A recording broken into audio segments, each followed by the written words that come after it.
Tolong jelaskan hadis Allah menciptakan Adam dalam bentuknya tinggi beliau 60 hasta, karena ada yang menuduh sesat akibat membawakan hadis ini. Ya, menarik ini. Adapun hadis yang mengatakan innallaha khalaqa Adam ala suratihi, Allah menciptakan Adam berdasarkan rupa Allah, ini tidak syak lagi hadis ini sahih. Betul-betul sabda Nabi SAW. Tidak salah. Yang salah cara memahami. Mentang-mentang Nabi mengatakan Allah menciptakan Adam dalam bentuk rupa Allah, berarti Adam dengan Allah itu sama persis. Ya, ada hidungnya, ada pipinya, ada kukunya, dan seterusnya, dan seterusnya. Ini salah.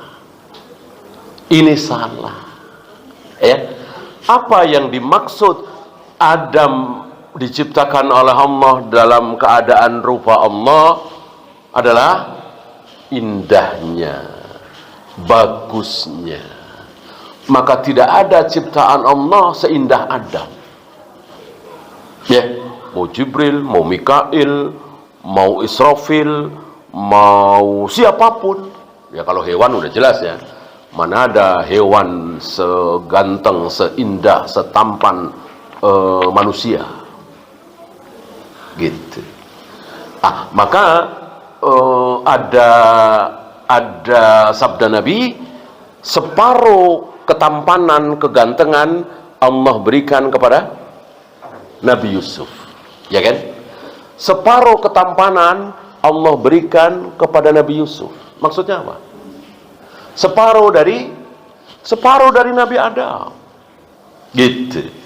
Yusuf luar biasa tampannya, nggak ada manusia setampan Nabi Yusuf. Tapi dibanding dengan Adam, Yusuf separuh dari Adam.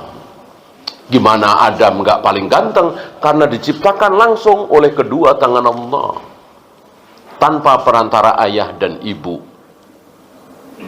langsung. Ya. Nah, Allah ciptakan Adam dalam keadaan rupa Allah, maksudnya bagusnya, indahnya. Bukan rupa Allah sama persis dengan rupa Adam, berarti 60 hasta. Tidak. Ada dalil yang mirip seperti ini, apa? Inna awwala zumratin yadkhulunal jannah wujuhuhum kal qamar. Rombongan manusia pertama yang masuk surga, wajah mereka seperti bulan purnama. Oh, berarti rombongan manusia pertama yang akan masuk surga nggak ada hidungnya, nggak ada mulutnya, nggak ada pipinya, nggak ada matanya. Karena bulan purnama kan nggak ada hidungnya, nggak ada matanya, nggak ada pipinya. Tentu ini pemahaman yang konyol. Rombongan manusia pertama yang masuk surga, wajah mereka seperti bulan purnama adalah, maksudnya adalah indahnya, berserinya, enak dipandangnya, dan seterusnya. Bukan sama persis. Ini semakna dengan hadis tadi. Allah menciptakan Adam berdasarkan rupa Allah. Maksudnya Allah dan Adam sama-sama indah, sama-sama bagus. Tentu keindahan Allah jauh lebih indah dari keindahan Adam. Adapun sama-sama indah, iya. Ya. Maka jika disimpulkan, yang paling indah adalah wajah Allah. Nomor 2, Adam. Gitu. Nabi Yusuf separuhnya Adam. Terus Rasulullah kan luar biasa gantengnya di bawah Nabi Yusuf. Dan begitu seterusnya. Sudah berdoa bertahun-tahun dan sudah ikhtiar, kenapa doa belum dikabulkan juga? Ini kalimat seperti ini adalah kalimat yang buru-buru. Ya, dan Allah tidak senang dengan kalimat seperti ini. Maka walaupun antum sudah berdoa puluhan tahun minta anak, sampai hari ini sudah hampir 30 tahun nggak punya anak, jangan disebut. Katanya Allah pengabul segala doa, saya sudah berdoa minta anak, kenapa nggak dikasih? Jangan disebut.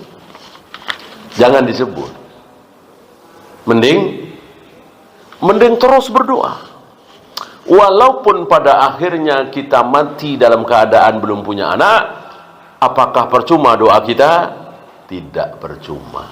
Waktu itu pernah kita bahas kan, ada seseorang yang di surga itu terkagum-kagum, terkaget-kaget. Kok saya mendapatkan keutamaan segini besar? Perasaan saya beramal biasa-biasa saja. Kenapa balasannya segini besar? Jawab Allah apa? Itu doa-doamu yang belum aku kabulkan. Dulu engkau minta anak kan, aku nggak kasih sampai mati kan? Oh, ini gantinya. Dulu kamu minta mobil kan, sampai mati nggak dapat mobil kan? Ah, ini gantinya. Oh, ini gantinya. Oh, ini gantinya. Akhirnya dia menyesal, kenapa aku tidak setiap hari, setiap saat berdoa minta ini, minta itu. Ya. Antum masih ingat ketika seorang muslim berdoa maka akan muncul, ketika seorang muslim berdoa memohon sesuatu kepada Allah akan muncul 3 hal. 1, apa? Dikabulkan dengan segera. Ya. Minta mobil, belum sampai 3 bulan, dikasih mobil. Minta anak, belum setahun, dapat anak. Ini kemungkinan pertama. Yang kedua, ditunda. Ditunda mungkin 10 tahun, mungkin 20 tahun, mungkin nanti di akhirat seperti tadi. Nah, yang ketiga, diganti dengan yang lebih baik atau yang sepadan. Ya.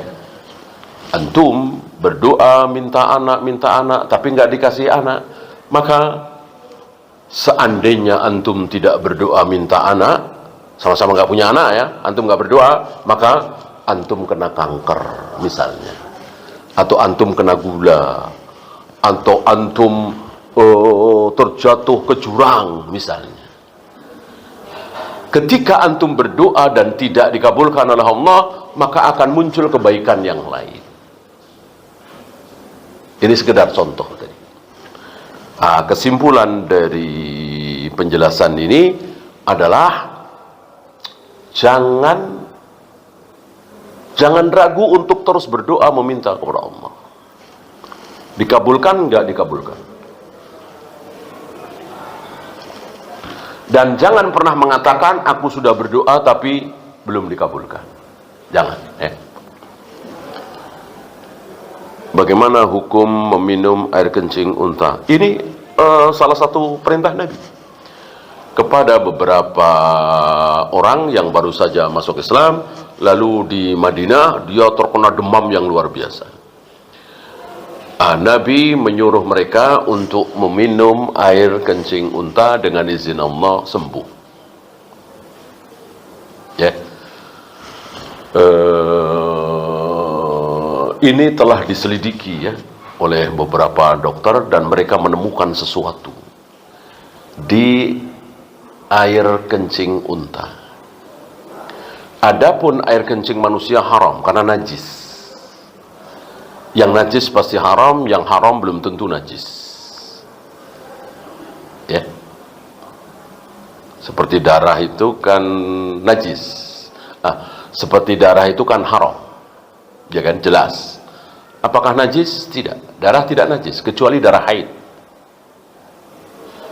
Gitu.